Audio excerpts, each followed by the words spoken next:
All right, well, on to my favorite part of the evening, which is where I get to introduce our guest speaker tonight. So our guest tonight is Steve Brossman. Some of you may have seen him before, but he's been on the show a couple of times before as well too. And I've been through some of Steve's programs, and I'd have to say highly recommend them as well, which is why I've asked him to come back onto the show as well too, because he's got a really good perspective. If you don't know who Steve is, well, I'm going to tell you a bit of stuff about Steve. Hopefully it's true, but Steve has been a former national professional track champion for Australia. So he has represented Australia. He is a 9 times #1 Amazon bestseller. So he hasn't written one book, he's written 9. Well, he's probably written more than that, but 9 of them got to that #1 spot. So if you want to check him out, go to Amazon. I was going to say Google his name. You can't Google his name in Amazon. So go on Amazon his name, and you'll see all of the books that he's published there. He really is an industry powerhouse with over 20 years of TV and video experience. So those of you that are old enough may have been entertained by Steve on children's TV.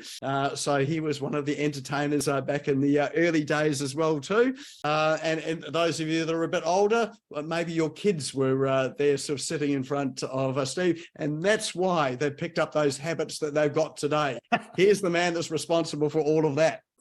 So he's also gone on from there to be an executive producer for Warner Brothers. Those that don't know Warner Brothers, they produce all sorts of good movies, and they also have Movie World here on the Gold Coast as well too. So they're a big production house for entertainment. So he's created multiple 6- and 7-figure businesses. And one of his products, get this, one of his products has sold 4 million units. So he sold 4 million pieces of them in 26 countries. So he really knows what he's doing. And that's part of the experience he brings in terms of talking to us about his sales process tonight. So he shared his expertise in 15 countries. He's trained over 65,000 entrepreneurs. So those of us that are struggling to get to reach sort of a couple of hundred people, Steve has reached 65,000 entrepreneurs across the globe, and he's really helped them to stand out in their markets. And he's a real master at that as well too. His latest back pocket guide is called Self-Selling Secrets. And it's really about transforming businesses and professionals, attracting high quality clients, and closing multi-million-dollar deals as well. So tonight, Steve is here to talk to us about flow selling. That's the art and science of how to get people in a hurry to come and buy from you. So let's give a big virtual round of applause and welcome Steve Brossman to the stage. Sometimes when you're doing an introduction, Nick, I would love to cut you off halfway through. I've done everything now. You can't do anything more, right? That's it. You can't undo some of those images there. Yeah, look, things change, and they change pretty quickly in my world. Don't go to Amazon just yet. There's a brand new book coming out, which is all about flow selling. It's going to be the culmination of everything and multi-steps beyond, which is what I'm excited to be sharing with you tonight. Some of the new work that is just about to come out. And the interesting thing is, I forget who it was that came on. They said, I'm always willing to learn. And the reason that I guess Nick does come back, get me to come back, is every time I come back, there's something new. And there's something new because I'm always learning. I've been in business for umpteen years, but I'm always studying and learning, and really been geeking out over the last 5 years. Not so much how to sell better, but how to understand how people buy so you can get them more easily and more excitedly to buy from you. And just to kick things off, because this ideally will be interactive, rate yourself, or just put a number between 1 and 5, how much you absolutely have fallen in love with selling yourself. Now, 1 is, yep, I get it. I do it. I know I've got to do it. Or I can't wait to get up. That's the first thing I think about every morning. And that's a number 5. Just somewhere between 1 and 5. And while you're doing that, I'm just going to organize the share screen, make sure we've got all that going on.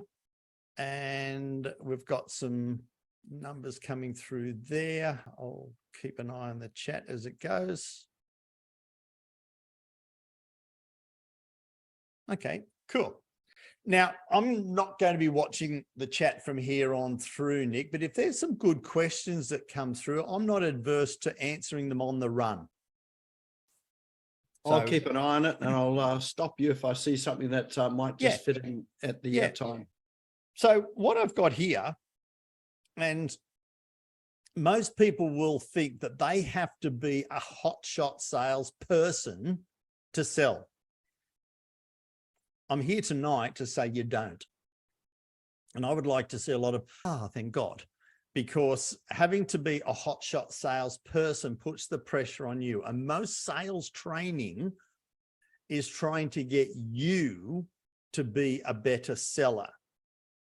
Now, type in S if you want to be a better seller, or type in a big capital B if you would like more people to come and buy from you. Because the reason I've created most of this is I actually don't particularly like being that salesperson. For 8 years, I was teaching authority marketing. And for 7 of those years, all of my people would say, Steve, this is the best sales training ever.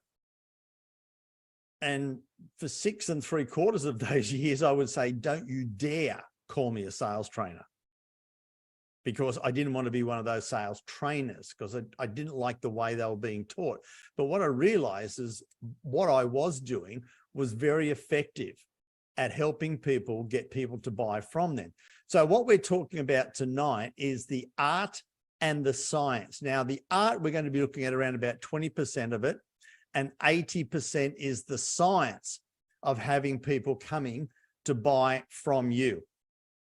And over the last several months, I've been working on what is called flow selling. And I've just got to zoom out of the road so I can see my buttons, and we're off into flow here. Now, flow selling is frequently leveraged outcome wins. However, we start at the bottom, and a win. Have you ever seen an athlete, of a sports person of any description, that they're often coming the seconds and the thirds and the seconds and the thirds, and they're almost winning.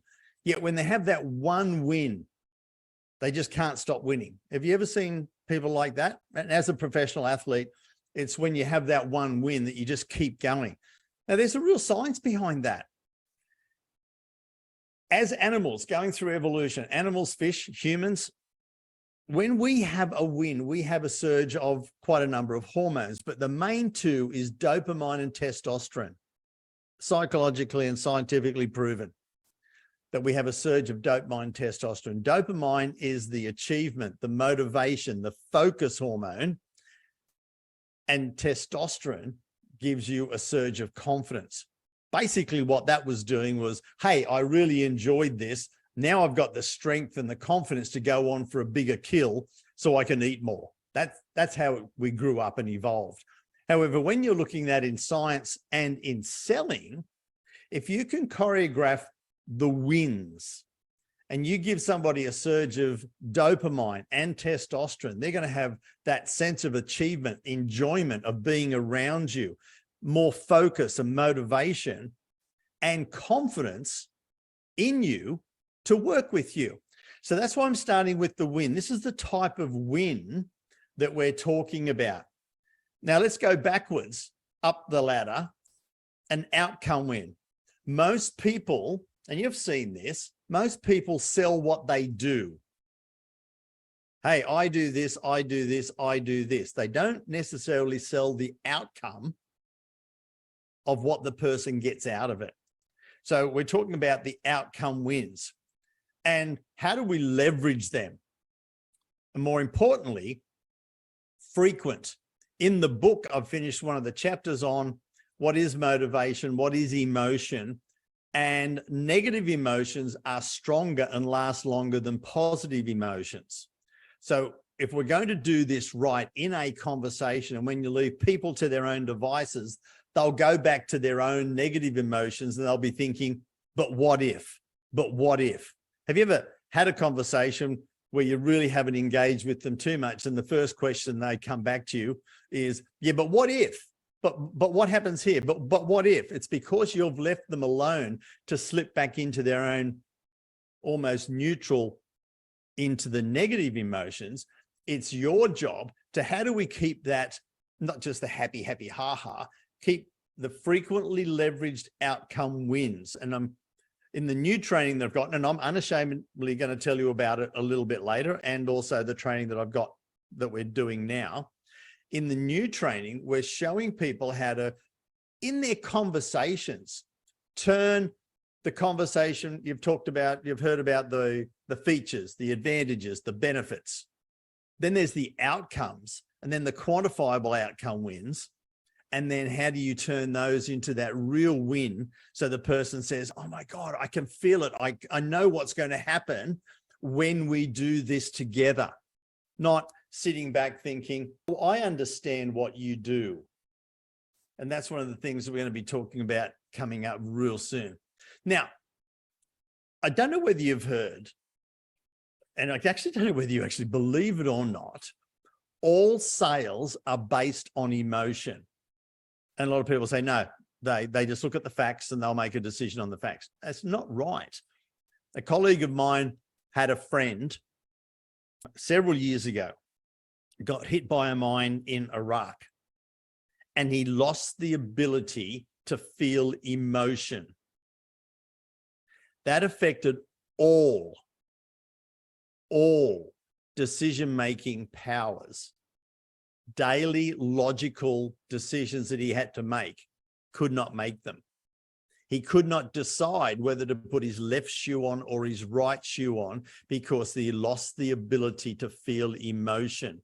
So if you think that you're going to lay out a whole heap of technical numbers to somebody, even if it's a CEO, they will base it on emotion. Okay, that makes sense. However, how's that going to make me feel, the head of the CEO, the business? How's it going to make me feel when the business is achieving what it's supposed to be?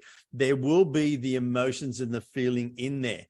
But the interesting thing about emotions is the definition of emotion. It comes from Latin, and it is emovere, which is basically broken down energy in motion. And you're going to hear me talk a lot now about energy, the energy that you put out, the energy that the buyer has. We talk about the personal magnetic energy. What energy are you giving out right now? When you go into a networking meeting, what energy do you have in the breakout rooms or in an actual face-to-face? Now, I've been in, and I've built a six-figure American business just from networking in 10 months, turning up into online rooms, talking to people. And I've been there and I've seen so many people, you've probably seen this too. They will sit there with a sheet in front of them, reading it. Hi, my name is Mary, and I am really passionate about helping professional women have their best life ever. No one should ever say they're passionate about anything. We should see it and feel it. We feel your energy. And I don't know how many people have said, Steve, I was in the room with you. I loved what you said, but I just loved your energy. It's not that I fake it. It's not that I really work on it. I am, and I've never said it, I am really passionate about, and they feel that. And that is what emotion is. Your energy drives the emotion. So it's energy, emotion, enroll. Now we talk in the new work that we're doing, funnel flow magic. I'm working with a big company in America. They do all the tech stuff. And I said, here is what you need to do. They have all the content. AI is the biggest killer of emotion. It's the biggest opportunity, because I had somebody the other day give me all his stuff that he wrote for his content, and it's taken from everybody else. Therefore, it cannot look different. AI cannot take, I put in the things that I wanted to write for me. It can't do it because I use my own Steve-isms to stand out. So I've got to do it all myself, which is great, using all the different terminology that I created and made up. If you can create your own language, you can own it. Those that have been on previous ones with me, you've probably heard me talk about the brown box syndrome, the emotive sales pendulum, the D&Q sales form. They're all different things that nobody else has written about. If you can tweak and turn them around and create your own energy around your words, you are going to have people come to you and say, wow, that is absolutely fantastic. Now, here's a quick story.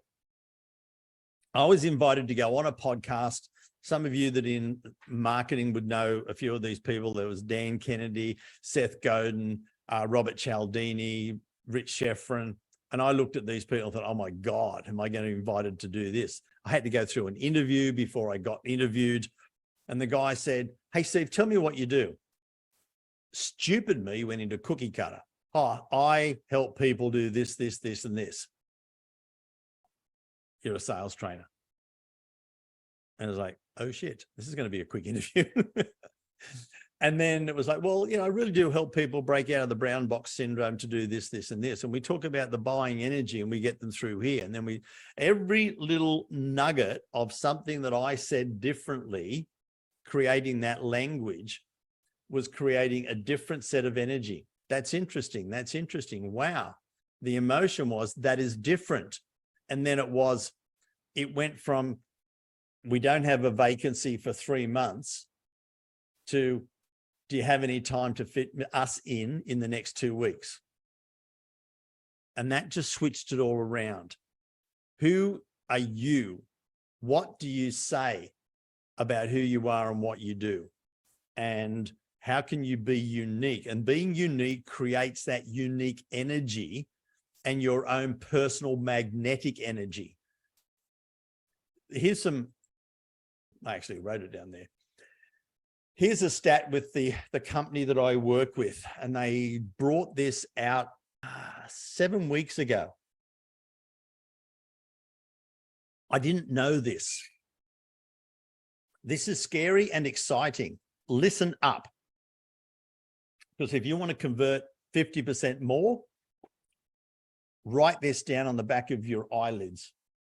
Half the people that you're talking to don't know their real problem. They cannot clearly articulate it. They will tell you what maybe a need is, but that's about it. We've formulated a scoring system to be able to work with the people, engage and empathize, and really drag out what their real problem is. And that makes a massive difference. And when you do that, that in their mind is a win.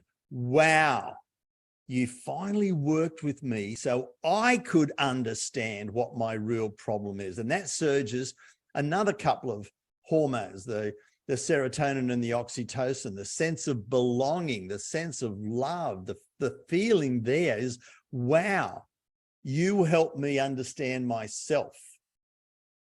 And that's what brought about, I always used to talk about the 3 understands, but the 4 understands. Just write these down. If all you do and take out of tonight is these 4 understands, your communication, engagement, and perception will go through the roof. The first understand is that they understand their real pain and how you can uncover that. In my current training, we do it a little and we do it well. But since I knew that half the people we're talking to don't know what their real pain is. Have you ever seen somebody probably come and try and sell to you, or you've seen somebody, or you've been in a situation, maybe yourself, where somebody says something? You ask a couple of questions to find out if you're on the right track, and then go into presenter mode. I'm going to just talk about what I do. Type a Y in for yes. If you've seen, heard, or been in a situation where you just felt or just heard from them, if they just understand what I do, they'll buy from me. I've just got to get them to understand what I do. Have you either done it yourself, heard somebody and seen, yeah, they just have to understand what I do? Okay. Here's a couple of things that are a little bit more of a priority on that. So the first one, if you can help them understand what their real pain is, that's a huge win. The next thing is, if they actually understand that you understand them, that's huge. If they understand that you understand them, if you can get to a point where they're basically under their breath saying, oh my God, finally somebody who gets me. Quite often that will only come when they get themselves. These two here, done right, will put your sales conversions through the roof, and it's through having the right conversation, not the right pitch. You get that? It's having the right conversation early that will get that through. Then the next most important down the priority list is talking about how what you do will impact them, their life, their business, their neighborhood, their family, their loved ones, or whatever. How what you do will impact.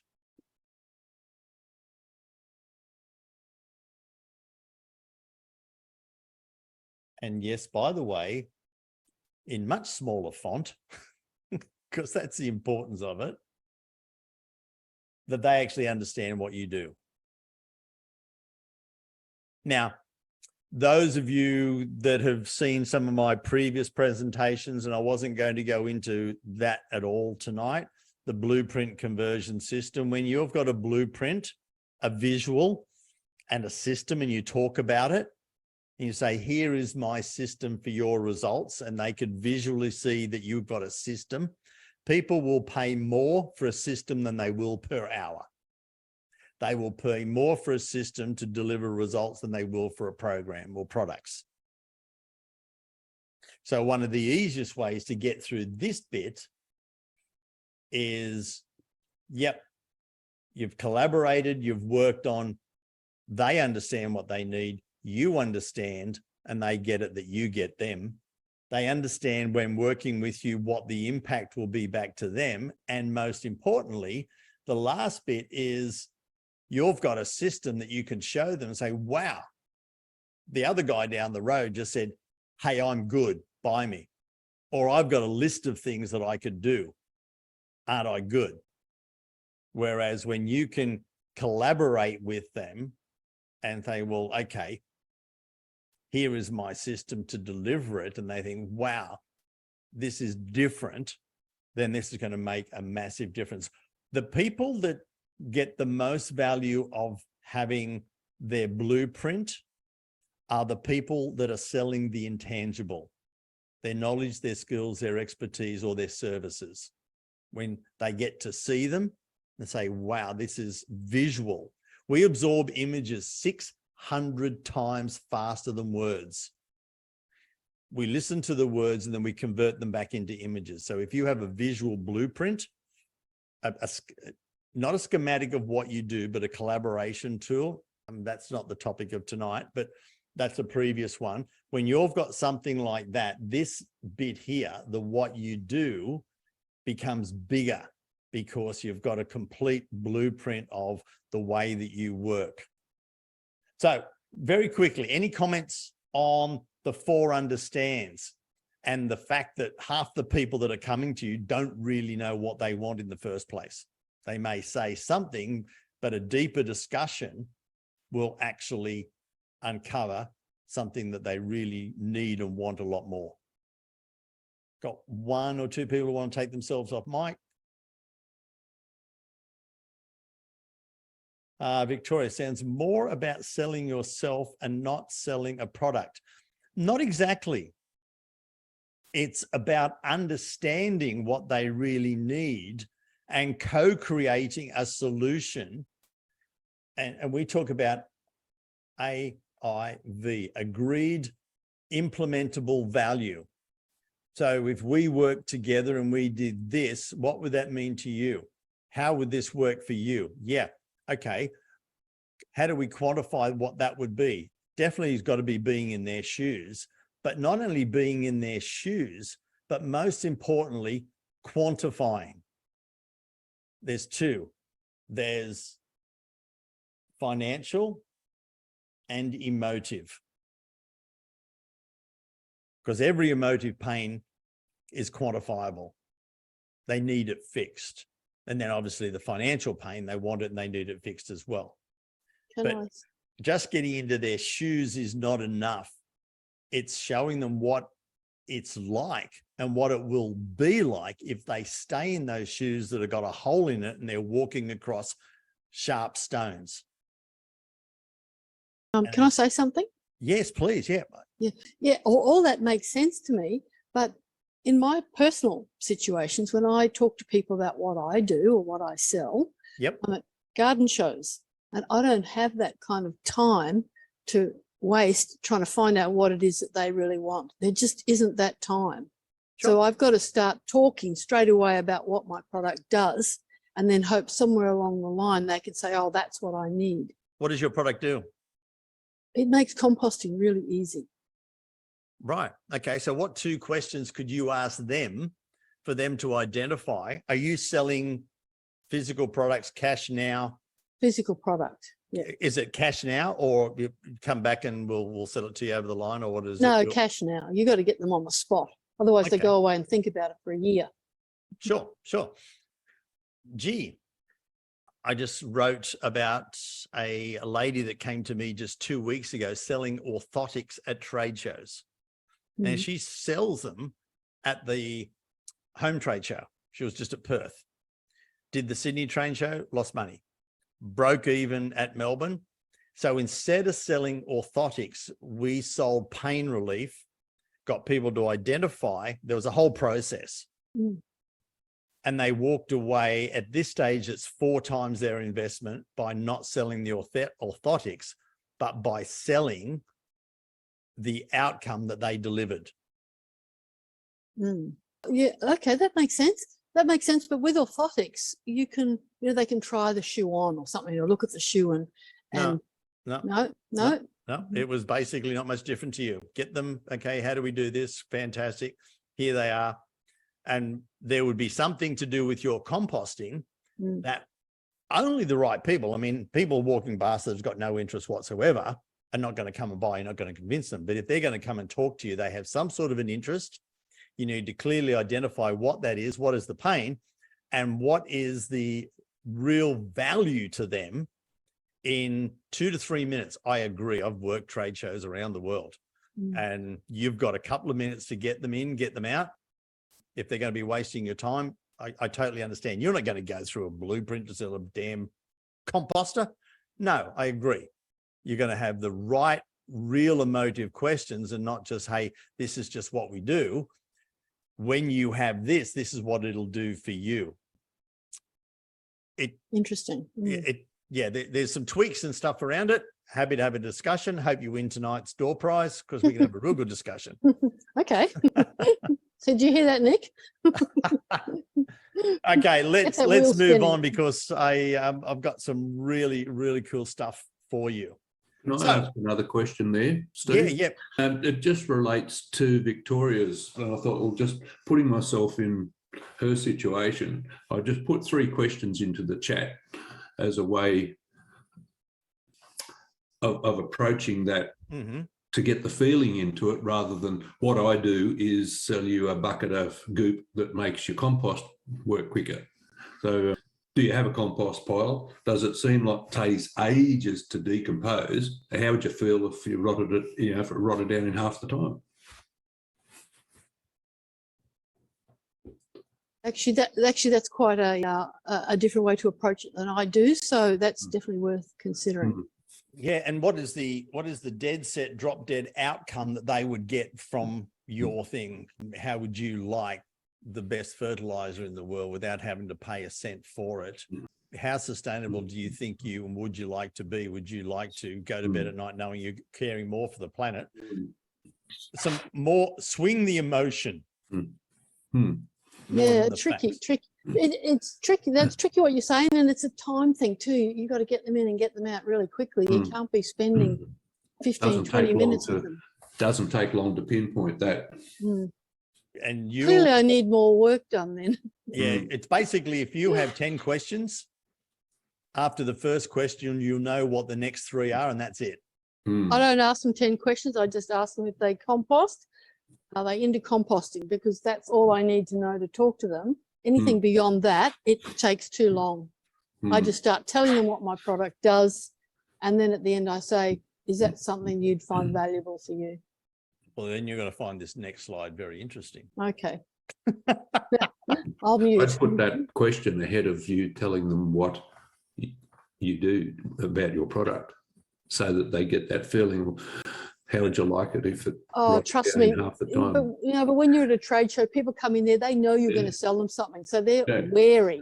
So the minute you try and put something salesy on them, they'll turn around and walk out. So you've got to it's not that simple. Well, or maybe I'm making it hard. I don't know. I haven't perhaps found there's sweet lots spot. of different ways, but you're right. And I know the pressure of trade shows. Definitely know.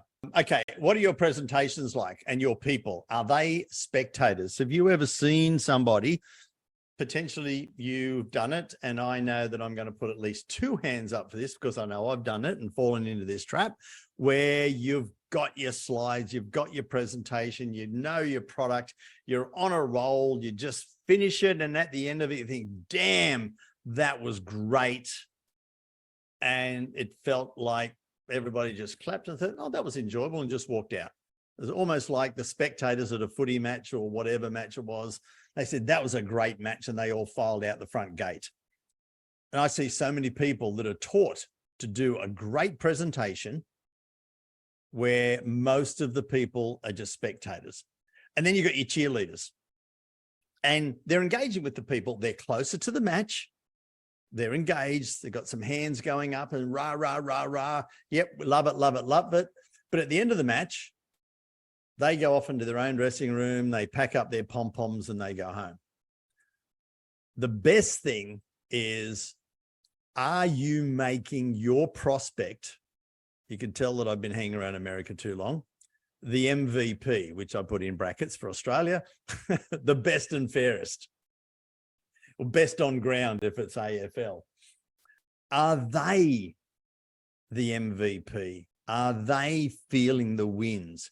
Because what you want at the end of the game is for them to go in the dressing sheds excited as if they've won. They're celebrating. They are the person. It's what we call sales bliss, when you both enjoy the journey and are both excited about the sale. And there's lots of great ways to be able to do that. So when you're going through your conversations and you're talking with the person, I'm saying sales conversations, not presentations or pitches. It should be a two-way conversation. Here's a thing that's off track. Your sales conversation should be like a tennis match. You hit some information over the net and you've got to get them to hit something back. You hit some more over, you get some back. Because if all you do is stand there and hit all the balls over the net, you run out of balls and you can't play tennis and the game over. What sort of conversations are you having with your people? Are your people the spectators, the cheerleaders, or the MVPs? Because when you make them and that's with your collaboration. When you make them the MVP and you are calculating and co-creating the solution, then they're going to walk out excited that they're going to be working with you. I'm just having a quick look at the time. Okay, I can get through this and squeeze some extra in.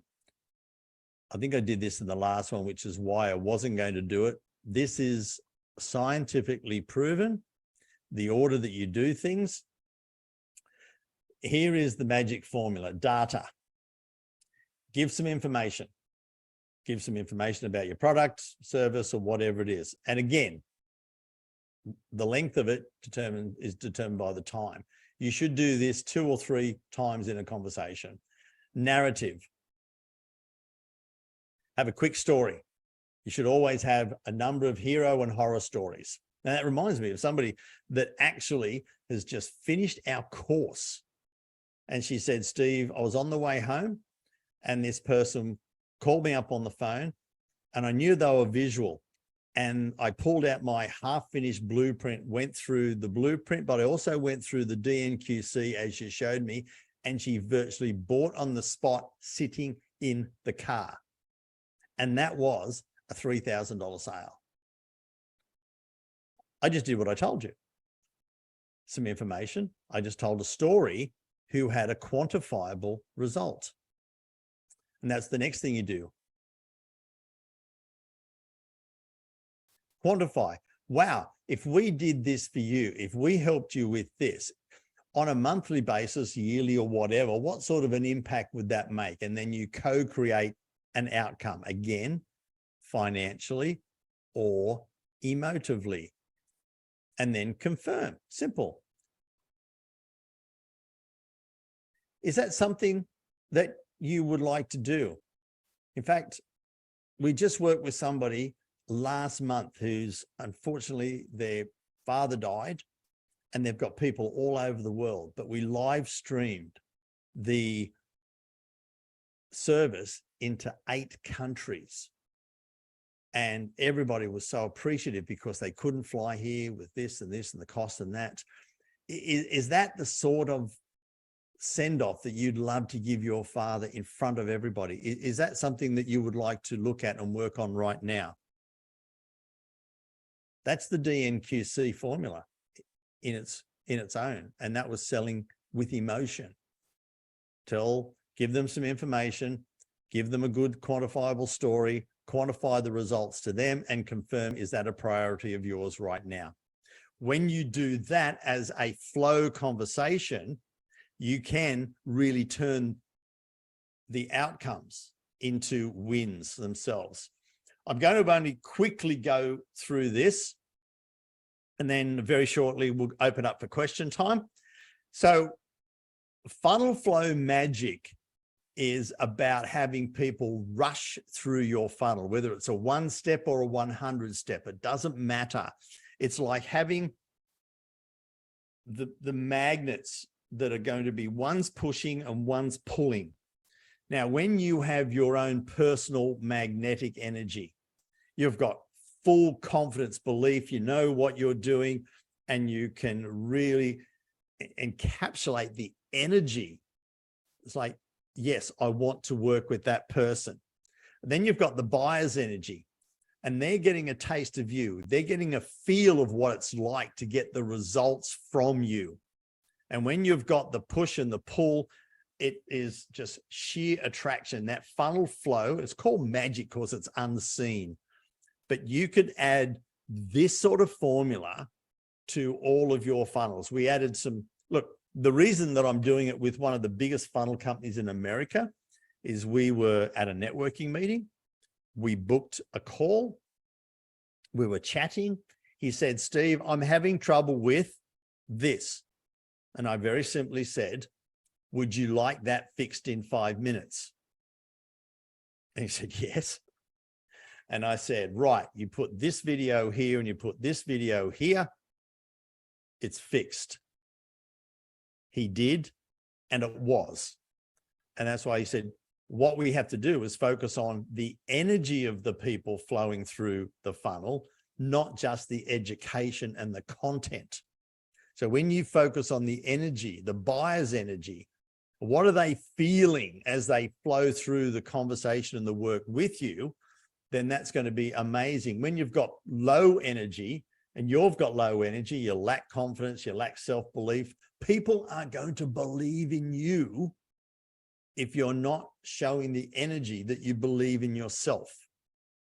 Does that make sense? Yeah, I can see some heads nodding for sure. And then if they've got low energy and all they're getting is the cookie cutter emails that ChatGPT is spitting out for you and 400,000 other people, if you're not modifying them to add your personality to them, they're going to feel like a cold prospect all the way. So you've got to get the energy from you and them up, and that makes a huge, huge difference. A quick question before I pull up the next, which is the last slide. Are you end of financial year people where you celebrate, thank God I got to the end of another financial year? EOFY people, or are you boffy people celebrating the beginning of what's going to be a damn awesome next financial year? Type an E in if you're an end of financial year person and think, hell, I survived. Or a boffy that's like, you beauty, another brilliant financial year coming. You celebrate all year. You're my sort of person there, Roz. Yeah. Okay. I'm going to tell you in just over 60 seconds of what I'm doing right now for end of financial, and it just happens that it fell. Some of you have been to the last Gold Coast seminar workshop that I did. Some of you have seen some of my work. I've got a program called the Blueprint Conversion System. Nick's been through a heap of it. It works on your positioning, your packaging, creating a blueprint, and how to sell from it. 6 to 8 week program, group mentoring, works exceptionally well. Brilliant people have got through great results. The new program, which I don't think many of you will qualify for, I'm doing a 2-month program, highly advanced, with most of what we talked about, how to build it, implement it tonight. You got some really cool stuff that's not released yet. And we're building it together. I'm shooting it live in front of the group. They get to ask questions. They get to implement it as we go. They get to the brand new program when it's released, which is 5K. And they also get a video interview. If any of you are interested in finding out more about it, we just have a chat. That's it. Okay. Book in there. Nick's got, it's only one N. Nick, in fact, I think I've got them here. The 2 links that I've put in, some of you have been to my work, you know it. If you want it, you can jump in for that BCS. In fact, did you know that the real way to spell Brossman from 7 generations ago was with a double N, Nick? 2 of my dad's brothers spelt it one way and one spelt it another. Anyhow, that's off track. For those of you who want to work at the level that is right for you right now, we have our first call on Friday. Book a call, contact me. I can get you started, or at least we can say, yep, let's have a good discussion. It may not be right for you. If you haven't done the Blueprint Conversion System, but you've done some of my other work, you may be accepted into the flow building program. Okay. But no matter what, if you want to have a chat, just book a call. And that's as far as we go. And I'm going to open the whole thing up because I know there's going to be some questions. And I've left a heap of good time to have a good chat. Billy, I see your hand up, mate.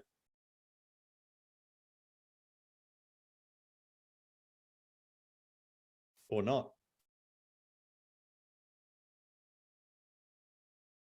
Got your digital hand up there, Billy? You're awake. That could be a first. It's always I think he's looking for the unmute somewhere.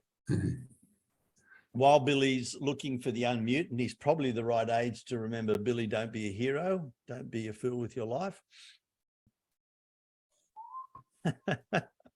Those that are smiling are of the same vintage as me.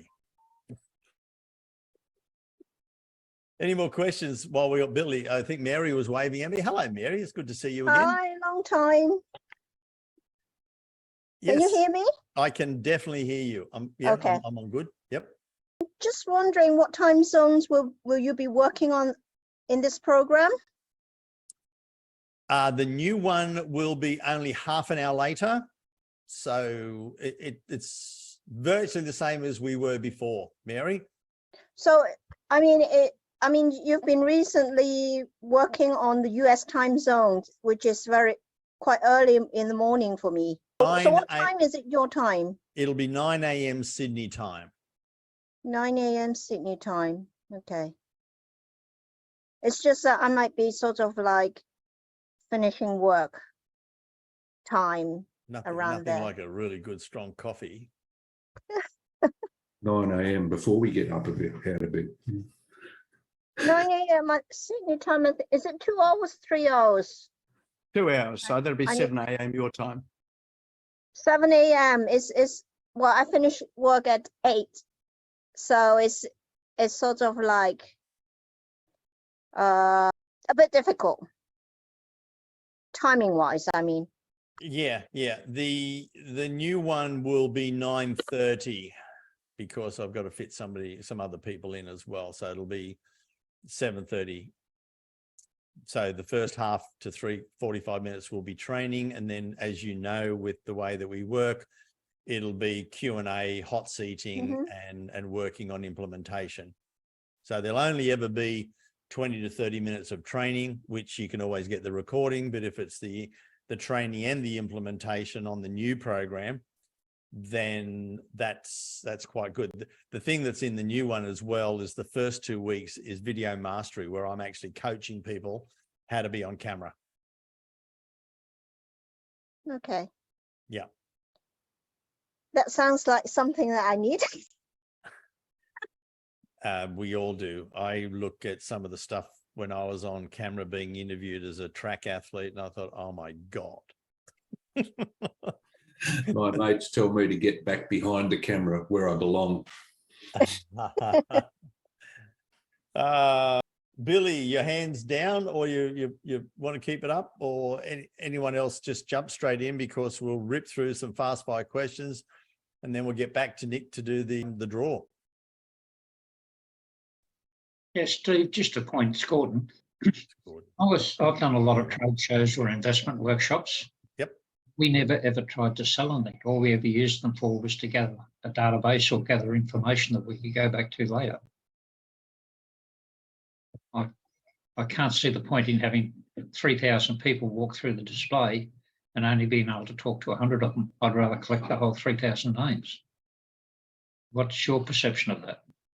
You want to capture the right names for the right reason. If you want, and the same as my people on the Perth trade show, and I've actually been coaching 3 people on trade shows in 2 different countries. And we had a SaaS provider in America, and we had the people that were there to talk and the people that were there to pass by, but we didn't want to let them pass by without capturing anything. The thing that we did, Gordon, was there was an incentive for them to download something and just scan a QR code. We got it. It was very attractive for them to scan it. From that, they went into the funnel flow magic, where they got a video from somebody talking to them, talking about this, and then the next one, then the next one. And then by the time the person got to them, they were like, I'm in, I'm excited. I understand what it's doing for me. So I understand what you're saying. It's about volume, but it's about volume that you don't have to waste a lot of time with cold people that you just got details from. It's how do we increase their energy before they get to you, so that when you're talking to them, not only are they educated, but excited about what it is they're going to talk to you about, or they just run away and think you're an idiot. Well, either way, You don't want to spend an hour with somebody who just filled in something for the heck of it. So there's ways to do quick, solid engagement there, but there's also ways to get them in that funnel flow magic so that the time you spend on the trade show collecting the right people is magnified when you go back to them. Yeah, Because- we didn't have the advantage of funnels and all that sort of stuff. If you look at the amount of grey hair that's up here, but we had a 5-step follow-up process that before I even spoke to the client, they'd had to opt in to have a look at what we did. Then they'd have to answer a questionnaire and become somebody that we were interested in talking to. We used to call it what's the word for it? I've missed it. They'd disqualify themselves in the process. Yeah, so that's the typical old school way, because what happens there is they opt in. You're doing the lowest level of influence, which is imposed influence. Here is all the stuff about me. And then you're qualifying them, which basically makes them feel I'm the right person for you to sell to. And then they fall away. Whereas the better way is, as they opt in, you actually start increasing their buying energy. You cultivate them, not qualify. So by the time they get to the top, yes, some of them fall away because they're not supposed to, but many of them will have an understanding of you're the right people that I want to work with, not I understand your product, I'm going to let you sell to me. And there's a massive difference in the outcomes in that sort of increase in the buying energy versus questionnaire, dump content, qualify, pitch. Yeah, we must have done something effective because we would lose about 50% of the database in the first few weeks. And then our actual sales rate would be about 85% of those that were left. So perfect. So even though I probably didn't know what we were doing, right, we must have done something right. So, you don't complain about those numbers. But in today's world, when there is so much noise around, because people these days, it's not just I'm waiting to get some from something. They're out there actively comparing you to somebody else. Yeah. Before COVID, they would go to 5 to 7 sites to make a decision.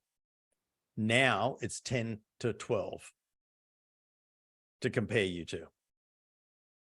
That's just the facts. That's how noisy it is out there these days. And, you know, with chat, GPT, etc., it's even noisier because it's taken a lot of the barriers for people to stuff out there.